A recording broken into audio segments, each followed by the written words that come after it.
So I get a lot of questions from a lot of people about a lot of things,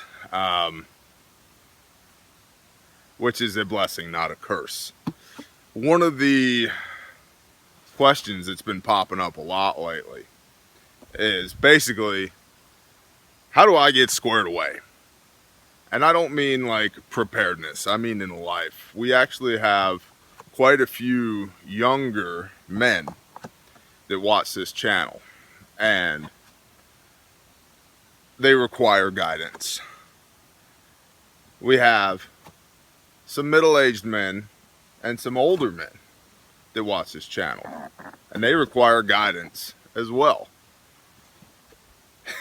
And for whatever reason, they've asked me and Squid for that guidance. Not so much Aspen. She's busy training for the Space Force. So, a brief caveat. I've done a lot of things in this temporal life thus far. I was born in upstate New York. I grew up on a farm, did agricultural things. I've been a serial entrepreneur my whole life. I've owned businesses or built businesses. Since the age of 15, I've been making money with skills that I've developed by working off of the natural God-given talents that I have. I've worked for gigantic companies and corporations. I've contracted with the federal government to provide services.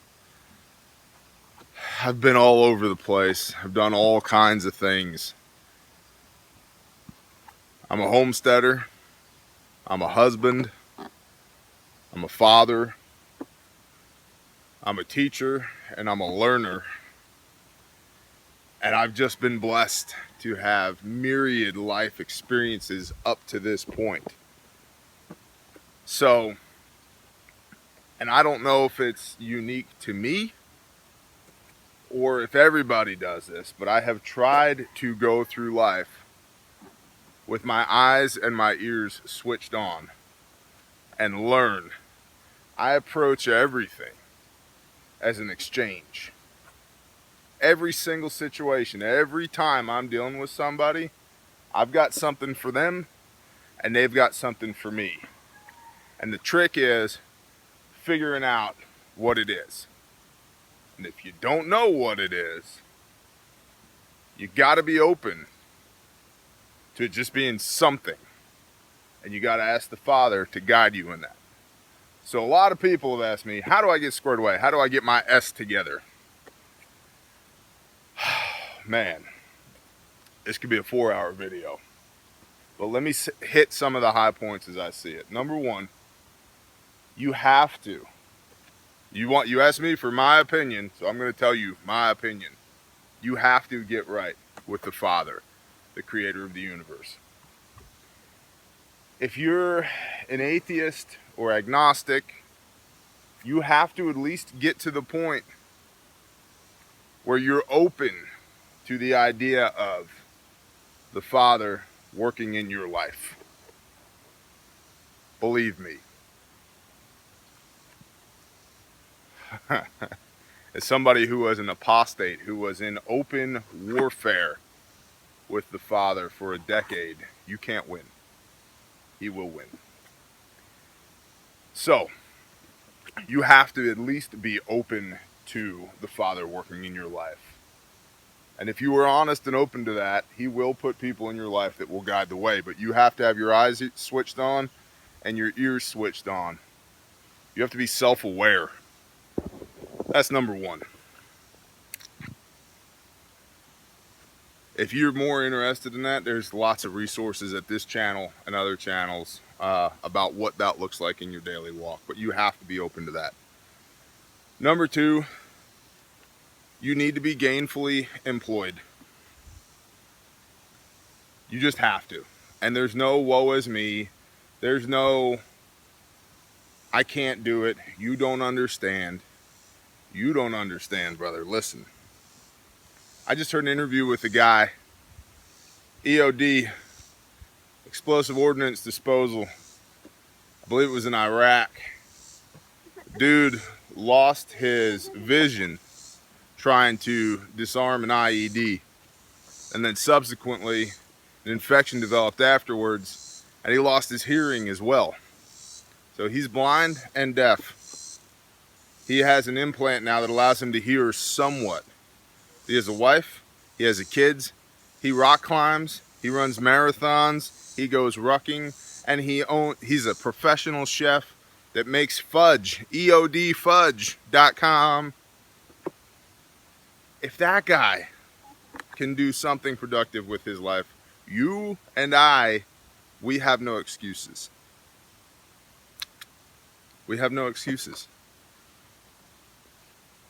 So, you need to be gainfully employed. And if you're not gainfully employed, you need to use where you're at as a stepping stone to where you need to be, where you want to go. If you do not have a plan for your life, develop one. But understand that that plan is going to fall apart. And that's okay, because the plan is an outline. The plan allows you to see what's important in your life to you and what's not. And it allows you to think critically about how you're going to get from where you are to where you need to be. Okay, so step 2, develop a plan. Now you have a target, your plan, and you have a means with which to hit that target, income. Now start getting better. Educate yourself. I do not mean enroll in college. I do not necessarily mean enroll in a vocational school, although you may want to do that. I taught a guy, about 10 years ago, how to run a bead to weld. He was a young man, maybe 18, 19-year-old kid, working for a subcontractor, one of my subs on a project that we were doing. The sub could not get his S together. And so I went up to that kid. It's Friday. I said, look, Friday morning, I said, this afternoon, I'm letting your boss go. Can you be back here Monday with a truck, with a welder in the bed? And he said, I'll figure it out. There's a lesson there. I'll figure it out. I said, if you can be back here Monday with a truck and a welder, you are my new welding subcontractor. This project was hundreds of millions of dollars. His portion of the contract, the welding portion, several $100,000. That kid, over the weekend, found himself a Dodge 1-ton and a Lincoln welder, neither one of which was new, neither one of which was pretty, but he was back Monday with a truck, a welder, and 100-foot leads, and a smile on his face. I said, you are now my welder. He didn't know how to weld that well, so I taught him how to run a bead of weld. I taught him, as the project manager of that job, how to do the job that I was employing him to do, what I wanted, what the specifications were, how to do it to my liking. That guy now is about 30 years old. He's got 80 acres and a house paid for. He's got a wife and 2 kids. He's got a $250,000 savings in the bank, and he's got 2 trucks, completely fitted, outfitted, bought and paid for, cash money. And he's the #1 Caterpillar welding subcontractor in the state that he lives in, or the region in the state that he lives in. Not because I taught him how to weld, but because he applied himself and he was open to the opportunity and he had the proper attitude, and he said, I'll figure it out. I don't know how this is going to work, but I know it's going to work. He got better. You've got to get better every day. Get a little bit better, and a little bit better, and a little bit better. You have to take accountability. Number 4, take accountability for everything in your life. Take ownership of it. My dad was a drunk and he was abusive. Whatever. Is he still here now, standing in front of you, punching you in the mouth? Nope. Not your problem anymore. Whatever, right? I was born into a broken home. Are you there now? Nope. Take accountability, learn from it, and move on. Whatever is going on in your life. My boss is an a-hole. Take accountability. Maybe you can meet your boss where he's at, and he'll be less of an a-hole to you. Maybe God gave you 2 feet for a reason and not roots, and you need to get up and walk away. Maybe. Take accountability. Everything you have in this temporal world, it's yours for a reason. You're either trading on somebody else's energy, trading on your own energy, or trading on the Father's energy.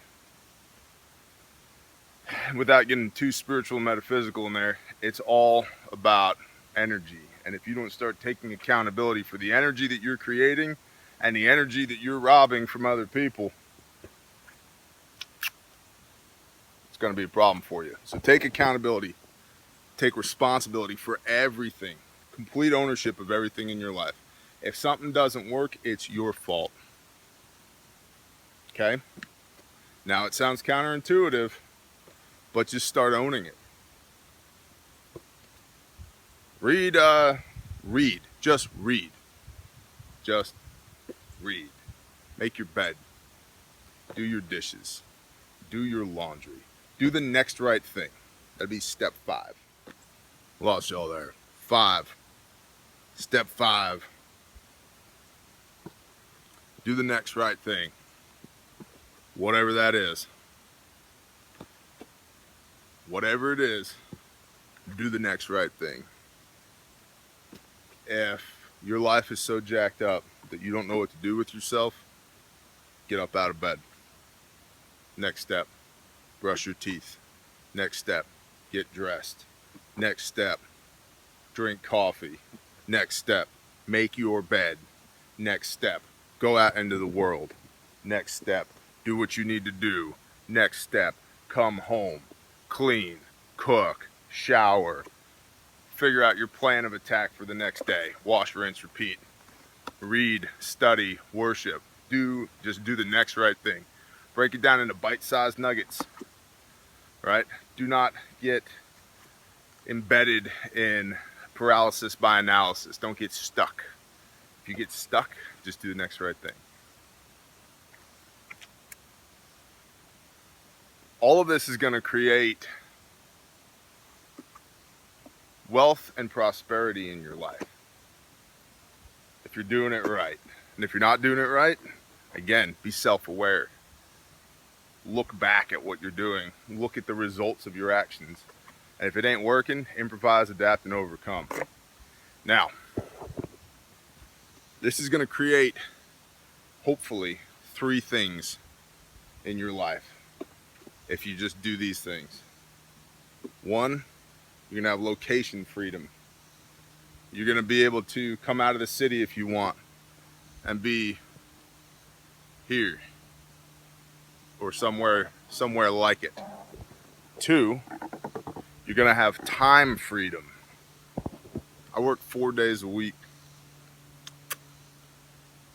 And I hang out with my family. I homestead and I worship 3 days a week. And that ratio will continue to swing over from what I need to do to what I want to do, the more I handle my business and the more accountability I take in my life, the more time freedom it creates. So you have location freedom and time freedom. The last is financial freedom. Financial freedom does not mean winning the Powerball. It does not mean making a high 6-figure salary every year.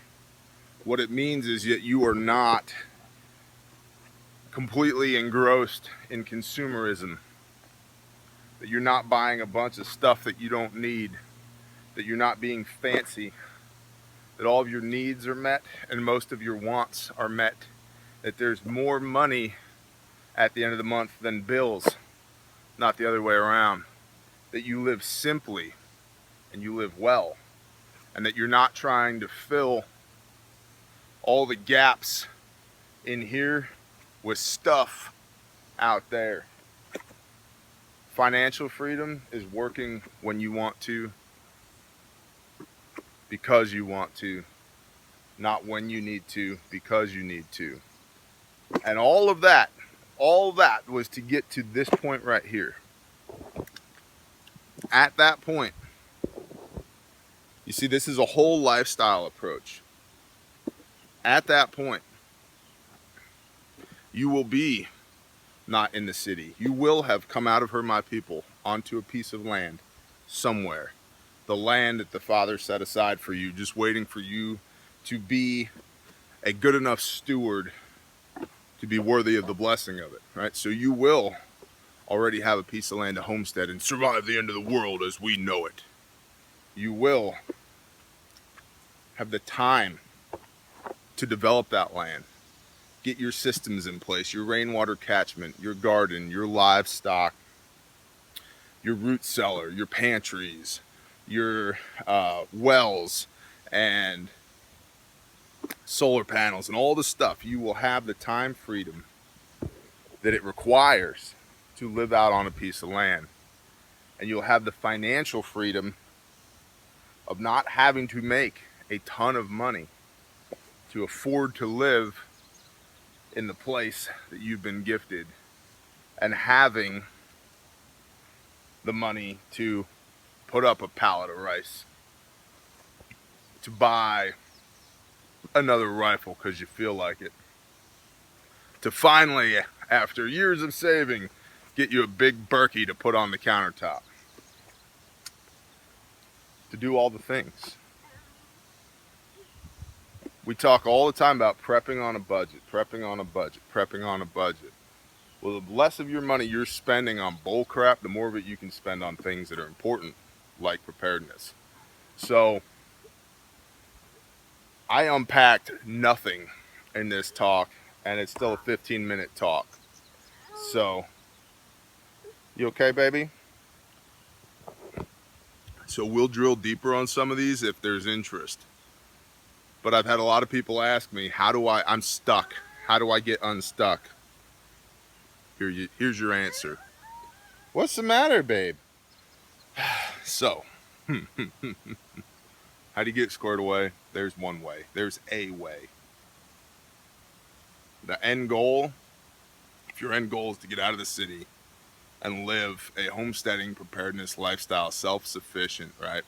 Be self-proficient. You support yourself, self-supporting, right? On closed systems that you've developed agriculturally. There's one way to do it. If you get stuck, if you are stuck, do the next right thing. Just do the next right thing. If you don't know what the next right thing is, stop and look. Where do I go next? Orient. Look. Observe. Now what? Now what? Now what? Now what? Now what? Now what? Do the next right thing. Create momentum. Momentum is a real thing. Energy is a real thing. Forward momentum counts. Just keep going. Just keep swinging your axe. Day after day after day after day after day. You will get harder. You will get stronger. You will get better. Get squared away.